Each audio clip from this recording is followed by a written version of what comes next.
ಚಿತ್ರರಂಗ ಬೆಳೀತಾ ಇದ್ದ ಹಾಗೆ ಸುಂದರ್ರಾಜ್ ಅವರು ಬೆಳೆದ್ರು.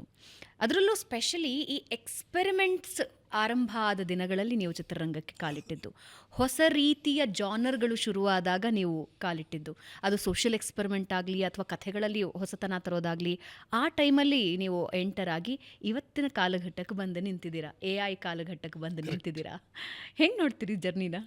ತುಂಬ ಖುಷಿಯಾಗುತ್ತೆ. ಒಂದೇನೆಂದರೆ ನಾನು ಯಾವುದೂ ಪ್ಲ್ಯಾನ್ ಮಾಡಲಿಲ್ಲ. ಹ್ಞೂ ನಾನು ಇದೇ ಆಗಬೇಕು ಅದೇ ಆಗಬೇಕು ಅಂತ ನಾನು ಬಂದವನೇ ಅಲ್ಲ.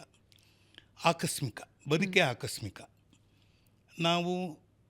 ನಾನಂತೂ ಹೇಳೋದಂದರೆ, ಕೆಲವು ಯಾವುದಾದ್ರೂ ಪ್ರಯೋಗ ಮಾಡಬೇಕಾದ್ರೆ ಅಥವಾ ಬದುಕಲ್ಲಿ ಏನಾದರೂ ಕಂಡ್ಕೋಬೇಕಾದ್ರೆ ಒಂದು ಗೋಲ್ ಬೇಕು, ಗುರು ಬೇಕು, ಗುರಿನೂ ಬೇಕು.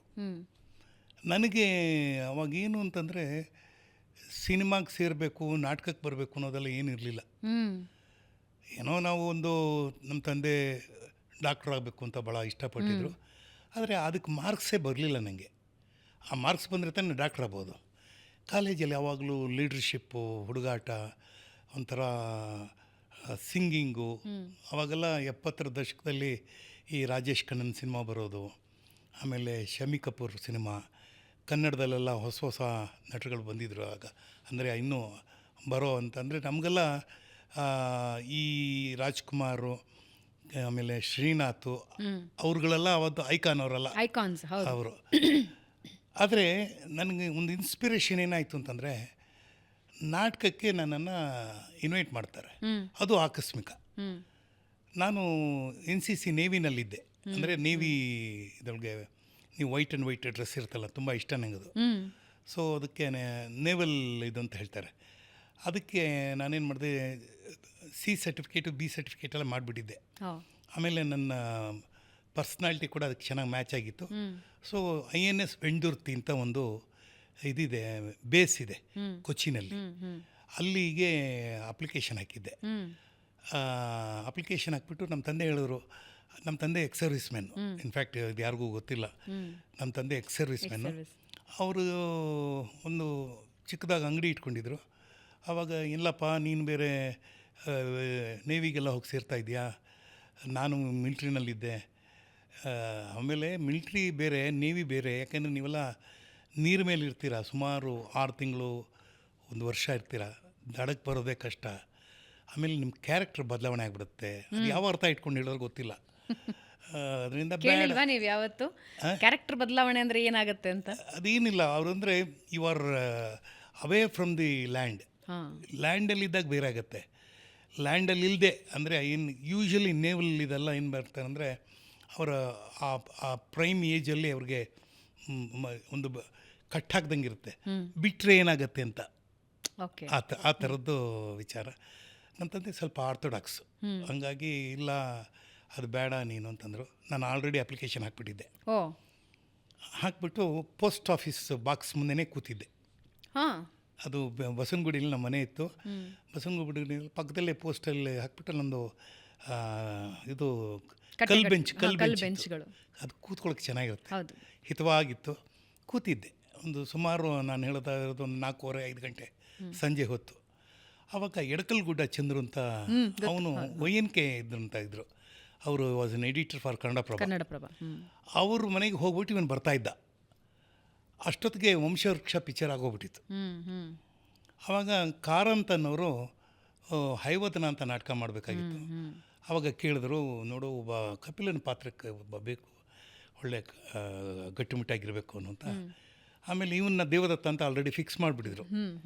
ಇವನು ನನ್ನನ್ನು ನೋಡ್ಬಿಟ್ಟು ಏನೋ ಮಾಡ್ತಾಯಿದ್ದೆ ಇಲ್ಲಿ ಅಂತ ಕೇಳ್ದೆ. ನಾನು ಹೇಳಿದೆ, ಏನಿಲ್ಲಪ್ಪ, ಇದಕ್ಕೆ ಅಪ್ಲಿಕೇಶನ್ ಹಾಕಿದ್ದೀನಿ ನಾನು. ಅದಿರಲಿ ಬಿಡು, ನಿನಗೆ ಕಾರಂತರು ಗೊತ್ತಾ ಅಂತ ಕೇಳ್ದೆ.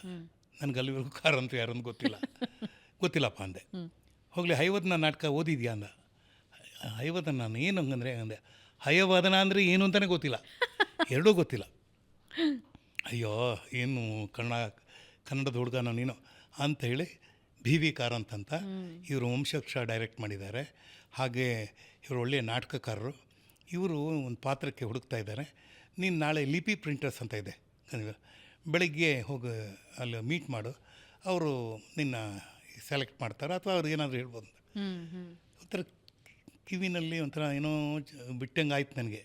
ಹೌದಲ್ಲ ನಾಟಕ ಅಂತ ಹೇಳ್ಬಿಟ್ಟು ಹೋದೆ, ಅವ್ರನ್ನ ಮೀಟ್ ಮಾಡಿದೆ. ಸೆಲೆಕ್ಟೇ ಮಾಡಿಬಿಟ್ರು ನನ್ನ. ಓ ಸೆಲೆಕ್ಟೇ ಮಾಡಿಬಿಟ್ರು. ಓ ಸರಿ, ಓಕೆ ಓಕೆ ಓಕೆ ಅಂದ್ಬಿಟ್ರು. ಆಮೇಲೆ ರಿಹರ್ಸಲ್ಸ್ ಎಲ್ಲ ಶುರು ಆಯಿತು. ಪುಸ್ತಕ ಕೊಟ್ಟರು, ಎಲ್ಲ ಹೋದೆ. ನಮ್ಮ ಅಪ್ಪನ ಅಂಗಡಿ ಇತ್ತು ಅಲ್ಲೇ, ಬಾರ ಟಾಕೀಸ್ ಹತ್ರ.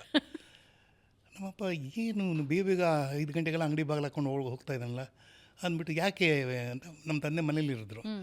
ಇಲ್ಲ, ನಾಟಕಕ್ಕೆ ರಿಹರ್ಸಲ್ ಇದೆ ಅಂತ. ಏನು ಮತ್ತೆ ಶುರು ಹಚ್ಕೊಂಡೇನಪ್ಪ, ಎಲ್ಲಿ ನೇವಿ ಎಲ್ಲಿ ನಾಟಕ ಅಂದರು. ಏನು ಯಾವುದಕ್ಕೂ ಒಂದು ಫಿಕ್ಸ್ ಆಗಿಲ್ವಲ್ಲ ನೀನು ಅಂತ. ಹೋದೆ, ನಾಟಕ ರಿಹರ್ಸಲ್ ಆಯಿತು. 1.5 ತಿಂಗಳು ನಾನು, ವೈಶಾಲಿ ಮತ್ತು ಎಳಕಲ್ಗೂಡ ಚಂದ್ರು, ನಾವು 3 ಜನ ಆ ನಾಟಕದಲ್ಲಿ ಅಭಿನಯಿಸಿದ್ವಿ. ಆ ನಾಟಕನ ಬರೆದವರು ಗಿರೀಶ್ ಕಾರ್ನಾಡ್. ನಾನು ಹೇಳ್ತಾ ಇರೋದು 72ರಲ್ಲಿ ನಡೆದಿದ್ದು. 72. ಆವಾಗ ಈ ಹೊಸ ಅಲೆಯ ಚಿತ್ರಗಳು, ಆಮೇಲೆ ಹೊಸ ಇದು ನಾಟಕಗಳು, ಮತ್ತು ಈ ಸಾಂಸ್ಕೃತಿಕ ಲೋಕದಲ್ಲಿ ಬದಲಾವಣೆಯ ಪರ್ವ. ಅದು ಹೌದು, ಒಂದು ಉತ್ತಮವಾದ ಬದಲಾವಣೆಯ ಪರ್ವ. ಆ ಸಂದರ್ಭದಲ್ಲಿ ನಾನು ಅಲ್ಲಿ ಬಂದೆ. ನಾನಾಗಲಿ, ಲೋಕೇಶ್, CR ಸಿಂಹ ಆಗಿರ್ಬೋದು, ಅಥವಾ ಶ್ರೀನಿವಾಸ ಮೂರ್ತಿ ಆಗಿರ್ಬೋದು, ರಮೇಶ್ ಭಟ್ ಆಗಿರ್ಬೋದು, ಎಲ್ಲರೂ. ಆಮೇಲೆ ರಂಗಭೂಮಿಗೆ ಸಂಬಂಧಪಟ್ಟಾಗೆ ಹಾಡು, ಕುಣಿತ, ಅದು ಓವರ್ನೈಟ್ ಸಕ್ಸಸ್ ಆಗಿಬಿಟ್ಟೆ ನಾಟಕದಲ್ಲಿ. ಓವರ್ನೈಟ್ ಆ ತಂಡ ಈ ತಂಡ ಎಲ್ಲ ತಂಡದವರು ಕರೀತಾ ಇದ್ದಾರೆ, ಕಾಸು ಮಾತ್ರ ಇಲ್ಲ. ಆದರೆ ತಕ್ಷಣ ಏನಾಯಿತು, ಕಾಡೂನು ಪಿಕ್ಚರ್ ಶೂಟಿಂಗ್ ಶುರುವಾಯಿತು. ಆವಾಗ ಕಾರ್ನಾಡಿದ್ದವರು ಒಂದು ಪಾತ್ರಕ್ಕೆ, ಒಂದು ಸಣ್ಣ ಪಾತ್ರದಲ್ಲಿ ಕೆಂಚ ಅಂತ, ಅದಕ್ಕೆ ಹಾಕ್ಕೊಂಡ್ರು. ನನಗೆ ಆವಾಗ ಹೊಸ ಅಲೆಯ ಚಿತ್ರದ ಹೊಸ ಅನುಭವ ಆಯಿತು. ಅಲ್ಲಿವರೆಗೂ ಕ್ಯಾಮ್ರಾನೇ ನಾನು ನೋಡಿರಲಿಲ್ಲ. ಕ್ಯಾಮ್ರಾ ಅಂದರೆ ಹೇಗಿರುತ್ತೆ, ಮೂವಿ ಅಂದರೆ ಏನೂ ಗೊತ್ತಿಲ್ಲ. ಬಟ್ ಉತ್ಸಾಹ ಬೆಳೆಯೋಕ್ಕೆ ಶುರು ಆಗೋಯ್ತು. ಆಮೇಲೆ ಅವಾಗೆಲ್ಲ ಏರಿಫ್ಲೆಕ್ಸ್ ಅಂತ ಬರೋದು, ಅದು ಅಂತ ಸೌಂಡು ಕ್ಯಾಮ್ರಾ ಆನ್ ಆದಾಗ ಅದು ಕೇಳೋಕ್ಕೆ ಆನಂದ. ರೀಲ್ ಆನ್ ಆಯಿತು. ಅಲ್ಲಿಂದ everything become part of my life. ಕಾಡು, ಚೋಮನದ ರೂಢಿ, ತಬ್ಬಲಿ ನೀನಾದೆ ಮಗನೆ, ಒಂದಾನೊಂದು ಕಾಲದಲ್ಲಿ. ಆಮೇಲೆ ಅಸಿಸ್ಟೆಂಟ್ ಡೈರೆಕ್ಟರ್ ಕೆಲಸ ಮಾಡಿದೆ, ಅಸೋಸಿಯೇಟ್ ಡೈರೆಕ್ಟರ್ ಕೆಲಸ ಮಾಡಿದೆ, ತಮಿಳು ಚಿತ್ರರಂಗಕ್ಕೆ ಹೋದೆ. ತುಂಬಾ ಎಲ್ಲವೂ ಕೇಳದೆ ಬಂದ್ಬಿಡ್ತು, ಇಲ್ಲ ಕೇಳಲೇ ಇಲ್ಲ, ಬಯಸದೇ ಬಂದ ಭಾಗ್ಯ. ಆದರೆ ಒಂದಂತೂ ನನಗೇನಾಯ್ತಂದರೆ, ಎಷ್ಟು ಜನ ನನ್ನನ್ನು ಪ್ರೀತಿಸೋಕ್ಕೆ ಶುರು ಮಾಡಿದ್ರು, ಎಷ್ಟು ಜನನ ಅವರು ನಮ್ಮ ನಾಟಕದಲ್ಲಿ ನೀನು ಮಾಡಬೇಕು, ನಮ್ಮ ಸಿನಿಮಾದಲ್ಲಿ ನೀನು ಮಾಡಬೇಕು ಅಂತ. ಪ್ರತಿಯೊಬ್ಬ ಹೊಸ ನಿರ್ದೇಶಕನ ಪ್ರಥಮ ಚಿತ್ರದಲ್ಲಿ ನಾನು ಮಾಡಿದ್ದೀನಿ. ನನ್ನ ಹೆಗ್ಗಳಿಕೆ ಅಂತ ನಾನು ಹೇಳ್ಬೋದು. ಅದು ಮಣಿರತ್ನಂನ ಪಲ್ಲವಿ ಅನುಪಲ್ಲವಿ ಆಗಿರ್ಬೋದು, ಅದು ಅವರ ಮೊದಲನೇ ಚಿತ್ರ. ನಾಗಾಭರಣನ ಗ್ರಹಣ ಆಗಿರ್ಬೋದು, ಅದು ಅವನ ಮೊದಲನೇ ಚಿತ್ರ. ಆಮೇಲೆ TS ರಂಗನ ಗೀಜಗನಗೂಡ ಆಗಿರ್ಬೋದು, ಅದು ಅವನ ಮೊದಲನೇ ಚಿತ್ರ. CR ಸಿಂಹನ ಕಾಕನಕೋಟೆ ಆಗಿರ್ಬೋದು, ಅದು ಅವರ ಮೊದಲನೇ ಚಿತ್ರ. ಅದೇ ಥರ ಅನೇಕ ಜನ, ಅದು ನಾಗತಿಹಳ್ಳಿ ಚಂದ್ರಶೇಖರರು, ಆಮೇಲೆ TN ಸೀತಾರಾಮ್, ಈ ಎಲ್ಲ ಏನು ರಂಗಭೂಮಿ ಮತ್ತು ಸಿನಿಮಾ ಎರಡರೂ ಮಾಡ್ತಾಯಿದ್ರು, ಅವರೆಲ್ಲ ನಾನು ಹಾಕ್ಕೋತಾಯಿದ್ರು. ಆಮೇಲೆ ಕಮರ್ಷಿಯಲ್ ಸಿನಿಮಾಗೆ ಬಂದೆ. ಕಮರ್ಷಿಯಲ್ ಸಿನಿಮಾದಲ್ಲಿ ಹೊಸ ಅನುಭವ ಆಯಿತು. ಆಮೇಲೆ ಅದೇ ಹೇಳ್ತಾ ಇದ್ದೆ, ಮೊದಲೆಲ್ಲ ನಾಯಕ ಅಂದರೆ ಫುಲ್ ಫ್ಲೆಜ್ ನಾಯಕ ಕೊಡಲಿಲ್ಲ, ಉಪನಾಯಕ. ಹೌದು. ಆಮೇಲೆ ಅಲ್ಲಿಂದ ಸ್ವಲ್ಪ ದಿವಸ, ಒಂದು 5-10 ವರ್ಷ ಮಾಡ್ತಾಯಿದ್ದೆ. ಆಮೇಲೆ ಬೇರೆ ಆರ್ಟಿಸ್ಟ್ಗಳು ಹೊಸ ನಾಯಕರು ಬಂದಾಗ ಅವ್ರ ಜೊತೆ ವಿಲನ್, ಖಳನಾಯಕ, ಉಪನಾಯಕ, ಖಳನಾಯಕ. ಅಲ್ಲಿಂದ ನೆಕ್ಸ್ಟು ಪೋಷಕ ನಟ. ಈಗ ತಂದೆ ಪಾತ್ರ, ಅಜ್ಜನ ಪಾತ್ರ, ಹಂಗೆ ಬರ್ತಾಯಿದ್ದೆ.